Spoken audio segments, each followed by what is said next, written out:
함께 마음과 뜻과 정성을 다해서 새벽 기도해 드리시겠습니다. 나는 선한 싸움을 싸우고 나의 달려갈 길을 마치고 믿음을 지켰으니 이제후로는 나를 위하여 의의 면류관이 예비되었으므로 주곧 의로우신 재판장이 그날에 내게 주실 것이며 내게만 아니라 주의 나타나심을 사모하는 모든 자에게도니라. 아멘. 찬송가 207장 같이 부르시겠습니다. 찬송가 207장입니다.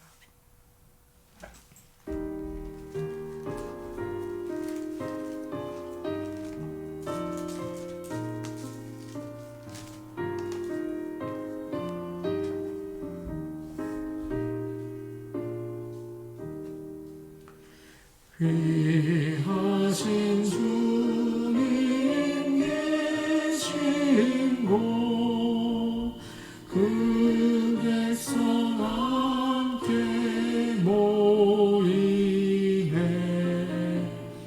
다 함께 주를 만나니 그곳은 거룩하도다.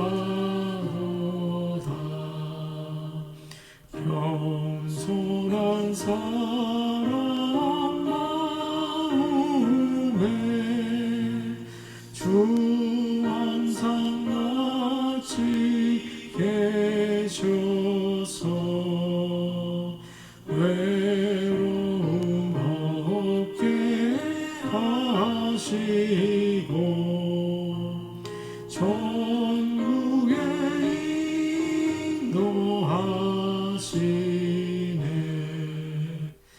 선하신 목자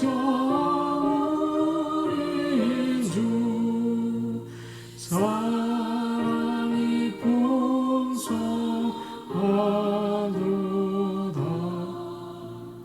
우리가 기다리오니 위로해 주시옵소서. 그 거룩하신 주 앞에 간절히 기도 드리니 어둠은 즉시 밝아져 그 영광 보게 하소서. 아멘. 찬송가 208장 부르겠습니다. 찬송가 208장입니다.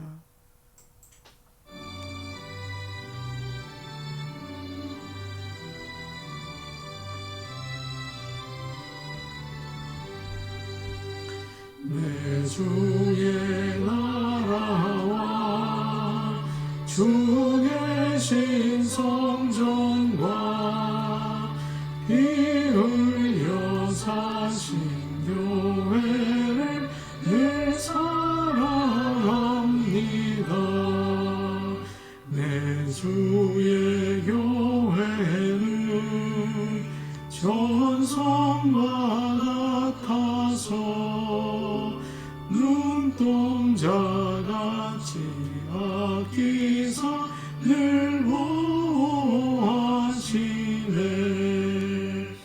이 교회 위하여 눈물과 기도로 내 생명 다하기까지 늘 감사합니다.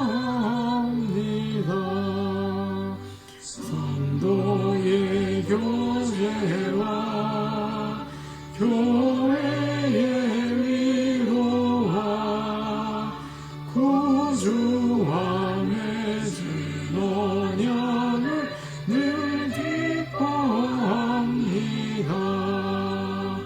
하늘의 영광과 베푸신 은혜가 진리와 함께 영원히 시온에 넘치네.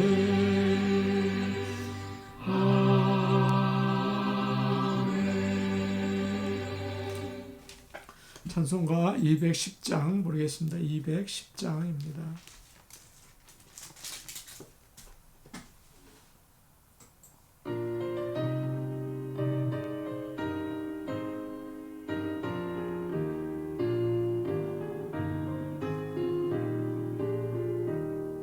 시호성과 같은 여호와 그의 영광 하나 없다.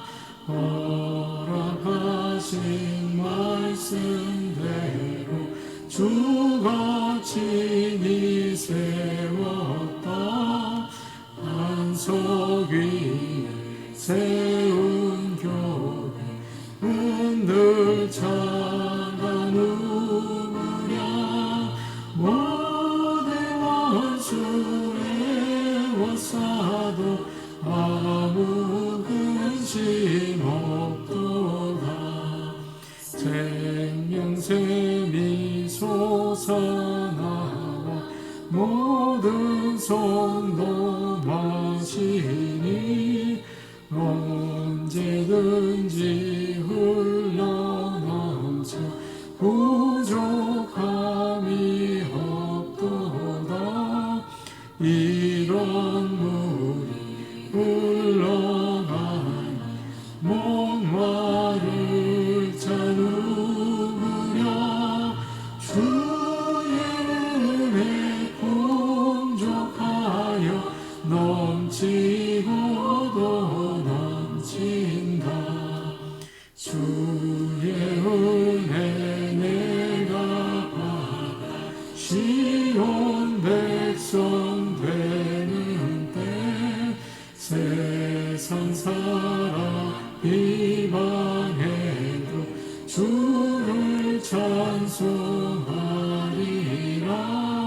세상 헛된 모든 영광 아침 언니 같으나 주의 자녀만을 복은 영원 무궁하도다.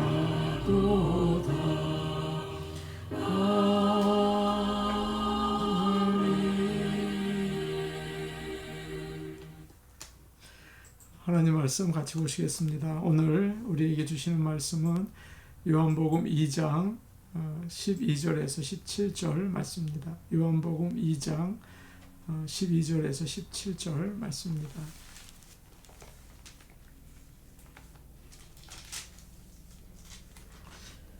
제가 가지고 있는 성경, 신약 성경 144페이지에 있습니다. 144페이지에 있습니다.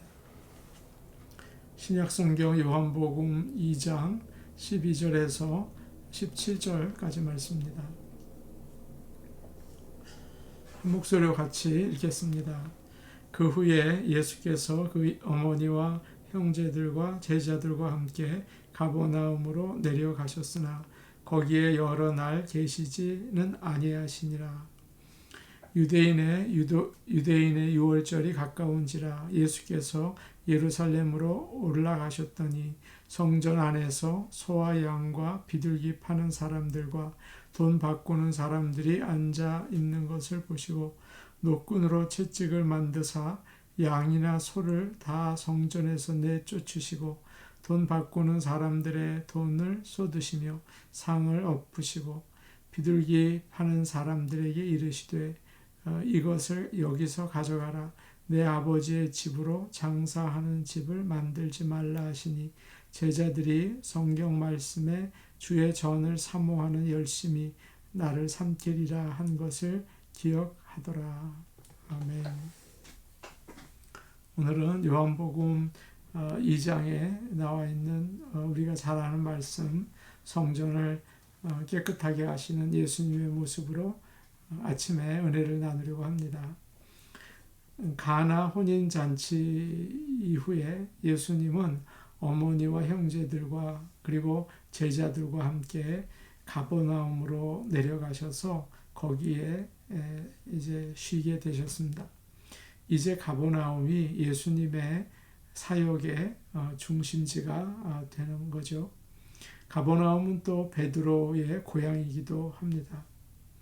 예수님은 6월절 절기를 맞아서 예루살렘에 올라가셨고 거기서 성전을 깨끗하게 하시는 그런 사건이 일어나게 됩니다. 다른 복음서들은 예수님이 나귀를 타시고 예루살렘에 올라가신 바로 그 다음 날 주님이 성전을 깨끗하게 하셨다. 그렇게 모두 말하고 있습니다. 그렇기 때문에 예수님의 사역 마지막 부분에 나오는 사건이죠. 그러나 오늘 말씀을 보시면 요한복음 2장에 나와 있습니다. 예수님의 사역의 처음에 이 말씀이 기록되어 있죠. 그래서 이 일이 예수님 사역 초기에 있었던 일이냐, 또 끝에 있었던 일이냐, 아니면 두 번 있었던 일인가, 이런 문제를 가지고 사람들이 많이 자신의 의견들을 이야기합니다. 다른 복음서들은 주로 시간에 따라서 기록을 했습니다. 그래서 만일 이 사건이 한 번 있었다면 분명히 예수님 사역 마지막에 있었을 것입니다. 그러나 요한은 사실 다른 생각을 가지고 기록하고 있어요. 그는 예수님의 성전 정화 사건을 통해서 예수님 사역의 전체를 이렇게 이야기하고 있습니다. 예수님은 이 땅에 오셔서 유대교의 잘못된 생각과 전통을 바로잡고 십자가와 부활을 통해서 성전의 참 의미를 가르치기 원하셨던 것이죠.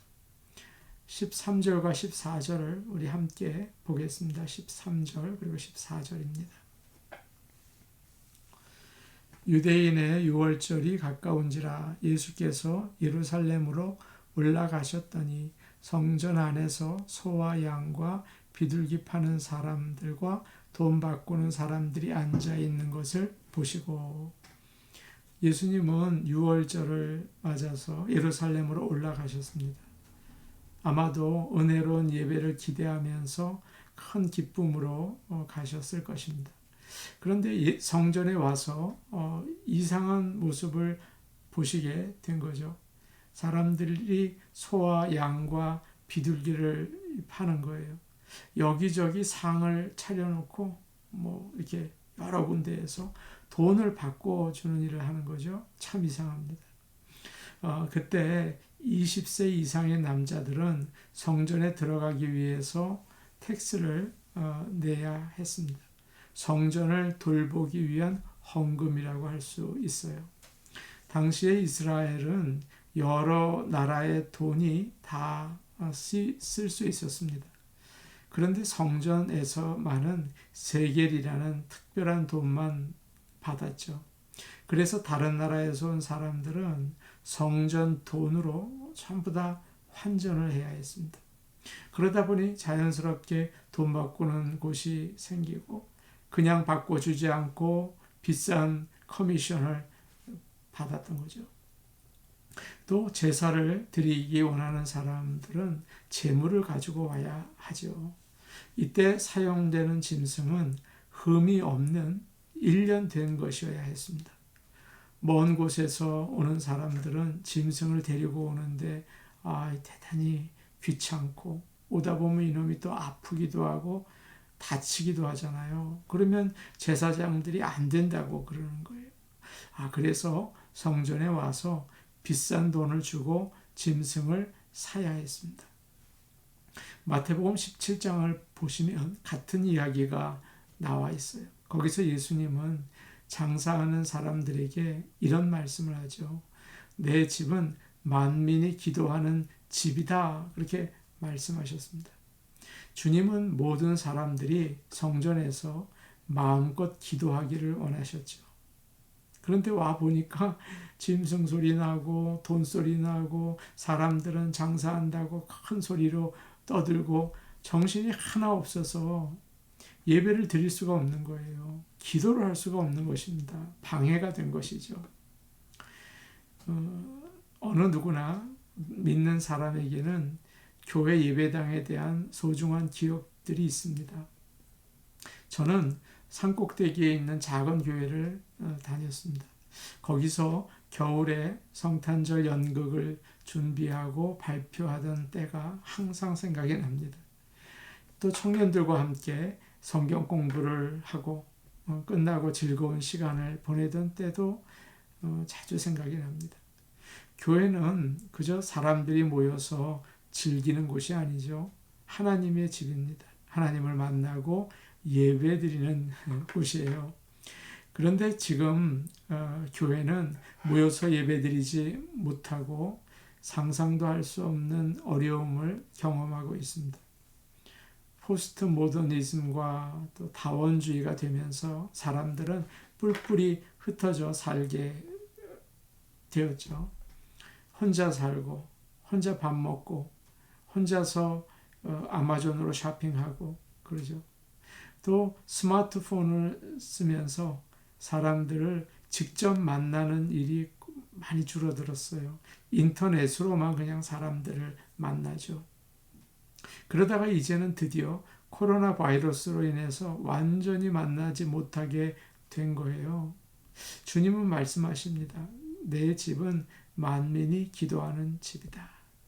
함께 신앙 고백을 하고 한 목소리로 찬양을 하고 기도하고 한 마음으로 말씀에 귀를 기울이지 못하게 된 거죠. 참 안타까운 일입니다. 함께 모여서 예배드리는 자리가 너무나 소중하게 느껴지는 때입니다. 우리 하나님께서 하루속히 우리 하나님의 집은 만민이 기도하는 곳이다. 그렇게 선포하시는 그런 역사가 일어나기를 원합니다.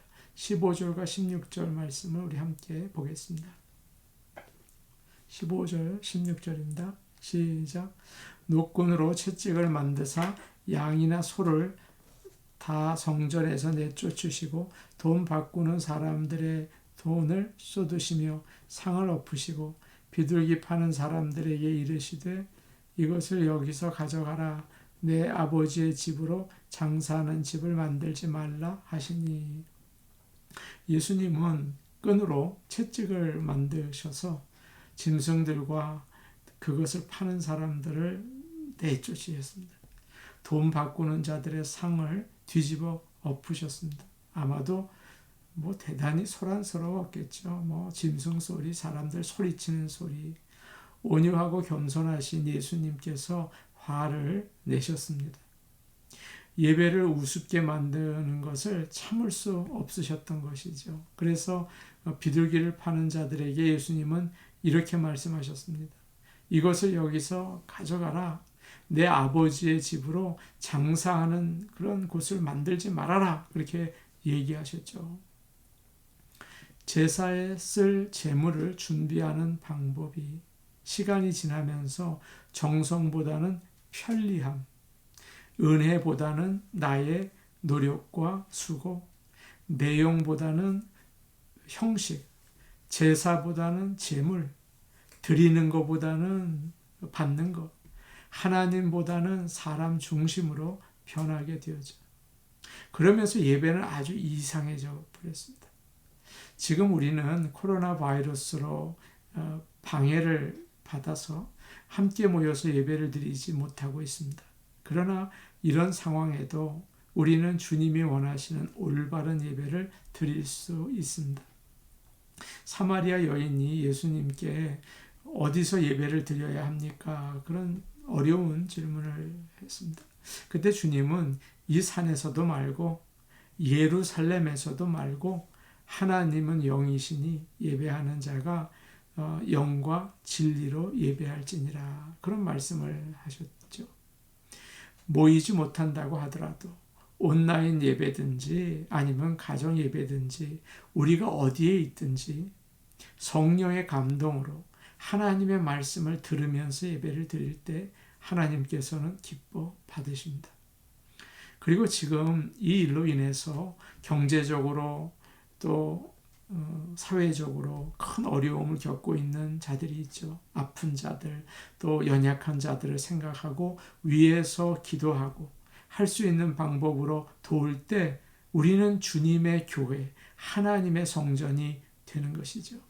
여러분, 이렇게 우리가 여러 가지로 방해를 받는 이런 시대에 우리의 주님의 말씀처럼 다 가지고 가라.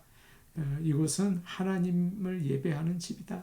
우리의 예배가 하나님을 기쁘시게 하는 예배가 되기를 바랍니다. 17절 말씀 우리 같이 보겠습니다. 17절입니다. 시작. 제자들이 성경 말씀에 주의 전을 사모하는 열심히 나를 삼키리라 한 것을 기억하더라. 아멘. 이 사건에 대해서 이제 제자들이 해석을 하는 말입니다. 삼킨다는 말이 나오죠. 주의 전을 사모하는 열심히 나를 삼켰다. 그 말을 이제 기억했다고 되어 있는데 여기서 삼켰다는 말은 불이 탄다는 뜻이에요. 제자들은 예수님께서 성전을 깨끗게 하시는 모습을 보면서 주님이 성전을 얼마나 사랑하시고 얼마나 뜨겁게 생각하시는지를 이제 알게 되었죠. 사랑하는 여러분, 한국 교회가 어디서 시작이 되었는지 아세요? 구한말 한양 도성에 전염병이 창궐했습니다. 초기 선교사들은 정말 주님을 사랑했습니다. 그리고 조선 백성을 끔찍하게 사랑했습니다. 그래서 그들은 다른 기독교인들과 함께 전염병이 창궐한 사대문 안으로 직접 들어갔습니다. 거기에 병원을 이렇게 간이 설치를 하고 그리고 수많은 환자들을 헌신적으로 돌보면서 많이 죽었습니다. 그들의 지극한 헌신을 보면서 정부 관리들도 부끄러움을 느꼈다고 합니다. 마침내 전염병이 지나가자 그때까지만 해도 예수님을 서양 귀신이라고 조롱하면서 교회 근처도 사람들이 오지 않았었거든요. 그런데 빈보 귀천을 넘어서 많은 사람들이 교회로 찾아오기 시작했다는 것입니다. 그들은 이렇게 말했다고 해요. 외국인이 저렇게 우리를 사랑하는데 우리도 우리나라 사람을 사랑할 수 있을까? 그렇게 말했다는 거죠. 이렇게 한국 교회는 전염병과 함께 시작되었습니다. 예수님은 우리를 만나러 직접 몸으로 이 땅에 오셨죠. 직접 빵을 떼어주시고 또 잔을 나누어 주셨어요. 직접 몸으로 십자가에 달리시고 부활하셨죠. 세상은 참 무정해서 요즘에는 잘 찾아가지 않습니다. 혼자 다 살아요. 함께 모이는 것을 원하지 않습니다. 그러나 예수님은 함께 모여서 예배드리는 성전을 참 뜨겁게 사랑하셨습니다. 누가 뭐라고 그래도 교회는 사람들이 모이는 그런 모임이죠. 교회라는 말 에클레시아는 사람들의 모임입니다. 함께 모인다는 게 얼마나 귀한지 이번 일로 아마 많은 분들이 깨달으셨을 것입니다. 공동체라는 말, 커뮤니티는 함께라는 말과 선물이라는 말이 합해진 단어예요. 함께 선물이 된다. 우리가 주님을 사랑하면 서로 만나서 선물이 되는 것입니다. 코로나 바이러스도 하나님이 정하신 시간이 있죠.